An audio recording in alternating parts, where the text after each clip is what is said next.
Hi friends, कैसे हैं आप सब लोग। उम्मीद करता हूं सारे लोग बढ़िया होंगे। एंड आज मैं आपके सामने प्रेजेंट करने वाला हूं मई 2021 का वीज़ा बुलेटिन। तो बहुत लोग बेकरारी से इसका इंतज़ार कर रहे थे, क्योंकि जो गैप है अप्रैल से और मई के बीच में वो काफ़ी लंबा हो गया, क्योंकि अप्रैल का जो था वो काफ़ी पहले आ गया था वीज़ा बुलेटिन।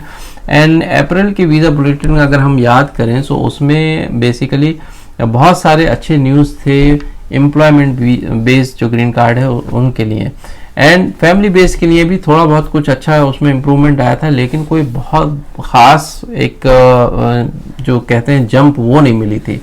एंड क्योंकि अब सारा वीज़ा बैन जो है वो ख़त्म हो चुका है और फैमिली बेस्ड इमिग्रेशन के ऊपर से भी बैन उठ गया था, तो हम लोगों को एक्सपेक्टेड था कि भाई इस बार जो है स्पेशली फैमिली बेस्ड इमिग्रेशन में जो है वो अच्छी प्रोग्रेस होनी चाहिए, कोई एक बड़ी जंप दिखनी चाहिए। सो अब देखते हैं कि चलिए इस मई के वीज़ा बुलेटिन को फटाफट देखते हैं कि इसमें क्या ऐसा हुआ है, क्या कुछ अच्छी खबरें हैं फैमिली बेस्ड इमिग्रेशन के लिए या एम्प्लॉयमेंट बेस्ड जो कैटेगरी है उसके लिए। So let's go through that. तो यहाँ पर मैंने ये फैमिली बेस्ड इमिग्रेशन का जो है एक चार्ट लगा दिया है आप लोगों के सामने। सो अगर जिनको कोई अगर कन्फ्यूजन हो कौन सी कैटेगरी किसको बिलोंग करती है, तो वो यहाँ पर पॉज करके उसको देख सकते हैं।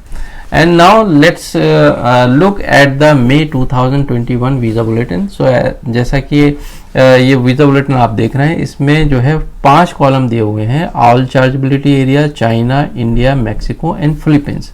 सो हम जो है मेनली फोकस करेंगे ऑल चार्जेबिलिटी एरियाज़ पर, क्योंकि ये जो है हमारे जो सारे नेबरिंग कंट्रीज़ हैं, पाकिस्तान हुआ एंड नेपाल हुआ, बांग्लादेश हुआ, ये सारे इसमें कवर हो जाएंगे। And then we will focus on India. So हम मेनली इस पर फोकस करेंगे और दूसरा हम फोकस करेंगे फाइनल एक्शन डेट्स पर। सो इसमें बेसिकली जिन एप्लीकेशंस के ऊपर फाइनल एक्शन लिया जा रहा है, जिनके ग्रीन कार्ड उनको अलॉट किए जा रहे हैं, हम उनकी सिर्फ बात करेंगे। सो इसमें एक चीज़ और मैं आप लोगों से कहूँगा, जो इसका टॉप पैराग्राफ दिया हुआ है उसमें कुछ टर्म्स लिखे हैं, जैसे कि सी मीन्स करंट, सो आप ये पढ़ लीजिएगा, यू मीन्स अनऑथराइज्ड, और इसमें एक और चीज़ जो लिखी है वो बहुत इंपॉर्टेंट है, वो ये है कि numbers are authorised for issuance only for applicants whose priority date is earlier than the final action date. So जिनकी priority date final action date से पहले है उनके ऊपर जो है वो एक्शन लिया जा रहा है, उनके बाद वाली ना ही उस डेट की एप्लीकेशंस पर। सो इस जो डेट्स दी हुई हैं उनसे पहले वाली जो एप्लीकेशंस हैं उन पर एक्शन लिया जाएगा। तो चलिए, जैसे कि हम हमेशा की तरह करते हैं कि साइड बाय साइड कंपैरिजन करते हैं देखने के लिए कि भाई एक महीने में कितनी प्रोग्रेस हुई। सो हम इसका कंपैरिजन करेंगे मई 2021 का जो वीज़ा बुलेटिन है उसका अप्रैल वाले से कंपैरिजन करके देखते हैं कि क्या प्रोग्रेस हुई है और कितनी प्रोग्रेस हुई है। So let's look at the first category which is F1 category, जो कि यूएस सिटीजन के मोर देन 21 या उससे ज़्यादा ओल्डर जो चिल्ड्रन हैं एंड अनमेरिड हैं उनके लिए हैं। सो इसमें अगर हम देखें तो सारे ही उसमें जो है वो 2 वीक का सिर्फ जो है वो प्रोग्रेस हुआ है, और ऐसा ही कुछ जो है मई से एंड अप्रैल के बीच में हुआ था। तो मैं कहूँगा ये कोई ख़ास बहुत बड़ी जंप नहीं है, हमको इससे कहीं ज़्यादा एक्सपेक्टेड था एक्चुअली। एंड F2 कैटेगरी तो करंट थी एंड अभी भी करंट है, उसमें कोई चेंज नहीं है, जो कि ग्रीन कार्ड के spouse and under 21 unmarried children के लिए है।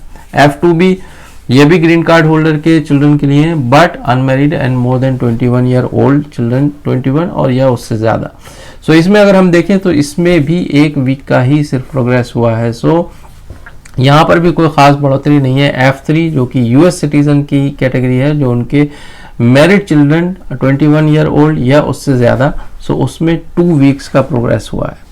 F4 कैटेगरी जो कि मोस्ट फेमस है, जो कि सिबलिंग्स की कैटेगरी है, यूएस सिटीजन के बहन या भाइयों के लिए है, उसमें अगर हम देखें तो सारे ही जो जितने भी हम चाहें अपने नेबरिंग कंट्रीज़ के लिए देखें या फिर इंडिया के लिए देखें, 1 वीक का ही सिर्फ प्रोग्रेस हुआ है। हालांकि जो नेबरिंग कंट्रीज़ हैं वो थोड़े से एडवांस हैं, क्योंकि उनका जो डेट चल रहा है इस वक्त वो 8 नवंबर 2006 है, जबकि इंडिया के लिए वो 15 अप्रैल 2005 है। सो लगभग 1.5 साल का यहाँ पर गैप है। बट अगर हम प्रोग्रेस की बात करें अप्रैल से मई के बीच में, सो वो यहाँ पर भी सिर्फ 1 वीक की ही है।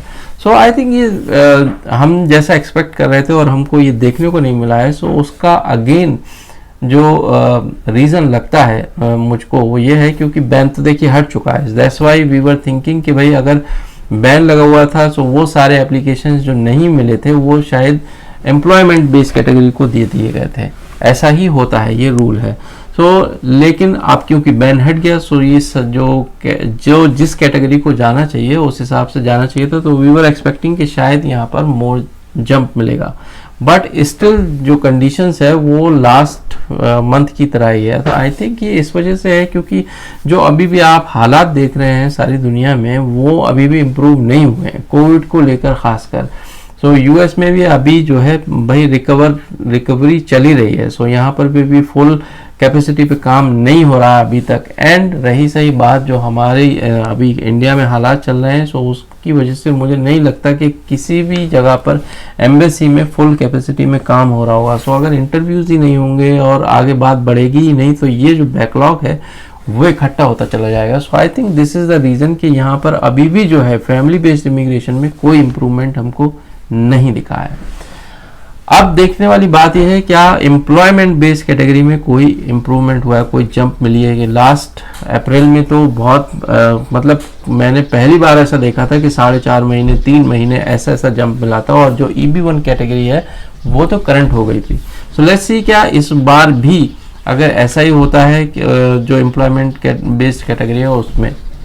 ये आपके सामने एम्प्लॉयमेंट बेस्ड कैटेगरी का पूरा चार्ट दिया हुआ है, बट जैसे हमने कि फैमिली बेस्ड इमिग्रेशन के लिए किया है, ऐसा ही इसमें करेंगे कि हम पूरा अपना जो ऑल चार्जेबिलिटी है एंड इंडिया है सिर्फ उस पर फोकस करेंगे, बाकी सब पर हम फोकस नहीं करेंगे।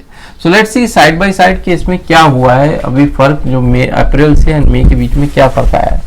अगर हम EB1 कैटेगरी की बात करें, EB1 कैटेगरी तो देखिए लास्ट अप्रैल में ही जो है करंट हो गई थी। वो अभी भी मेंटेन है, करंट ही है, विच इज़ वेरी गुड। जो EB1 वाले लोग हैं वो यही चाहते हैं कि ये कैटेगरी जो है हमेशा करंट ही रहे। क्योंकि इसमें भी कई साल का जो है बैकलॉग हो गया था, लेकिन पिछले कुछ महीनों में इस बैकलॉग को एकदम क्लियर कर दिया गया। नाउ सेकंड जो है वो EB2 कैटेगरी अगर आप देखें, इसमें इस बार भी 3 मंथ्स का जो है वो जंप हुआ है। That is great actually. अगर इस तरह से ही मंथ कई एक महीने में अगर कई महीने आगे बढ़ेंगे, उस तरह से मुझे लगता है कि बैकलॉग जो है वो क्लियर होने में हेल्प होगा। क्योंकि जो EB2 का जो बैकलॉग है वो बहुत सालों का है, 15 साल 20 साल ऐसे टाइम लग रहा है आज के टाइम में। एंड जो EB3 कैटेगरी है इसमें भी अगेन 4 मंथ्स का जो है वो जंप मिला है। आई थिंक इन दोनों कैटेगरी को लास्ट टाइम भी काफ़ी बड़ा जंप मिला था, और इस बार भी अच्छा खासा जंप मिला है। एंड देन अगेन तो इस जंप का रीज़न मुझे अगेन वही लगता है कि जो फैमिली बेस्ड इमिग्रेशन से जो एप्लीकेशन जो बच रहे हैं, जो ग्रीन कार्ड बच रहे हैं, वो एम्प्लॉयमेंट बेस्ड कैटेगरी को जो है वो दे दिए जा रहे हैं। This is all about May 2021 visa bulletin. And अगर आप if you are wondering about EB5 वगैरह, वो देखिए EB5 तो पहले भी करंट था और अभी भी करंट है। मैं कहूँगा कि आई होप कि यार कि जो सिचुएशन चल रही है ऑल ओवर द वर्ल्ड, वो चाहे इंडिया हो या और सारे देश हों, ये सिचुएशन जब तक इम्प्रूव नहीं होगी, मुझे लगता है ये बैकलॉग जो है इसी तरह के बने रहेंगे। या तो मेडिसिन आए, या फिर इन टोटलिटी जो इन्फेक्शन रेट है वो कम हो, या फिर जो वैक्सीन के जो सारे लोग वैक्सीनेटेड हो जाएं, तब उससे मुझे लगता है फ़र्क पड़ेगा। जो नॉर्मल ज़िंदगी है वो वापस आ पाएगी, और ये सारी चीज़ें भी जो सारे प्रोसेस हैं वो नॉर्मल हो पाएंगे। आई होप आपको ये जो वीज़ा बुलेटिन मैंने एक्सप्लेन किया वो आपको काम आए, ठीक लगे। एंड आई होप कि जो फ्यूचर में आने वाला, जो जून में आने वाला है वीज़ा बुलेटिन, उसमें फैमिली बेस्ड इमिग्रेशन के लिए I personally want to see some good jump. क्योंकि बहुत लोग बहुत महीनों से इंतज़ार कर रहे हैं, स्टक हैं कई सारे लोग, एंड इतने लोग मुझे लिखते रहते हैं। ऐसा लगता है कि मैं शायद कुछ अच्छा उनके लिए जवाब लेकर आऊँ। I would feel great. जैसा कि आपके लाइक से पता चल जाता है कि आप कितना प्यार करते हैं, तो ऐसे ही अपना प्यार बढ़ाते रहिए और बनाए रखिए, और जाते जाते चैनल को सब्सक्राइब ज़रूर कर लेना, एंड हाँ शेयर भी कर देना भाई अगर आपको लगता है किसी के काम किया। Thank you so much for watching this video.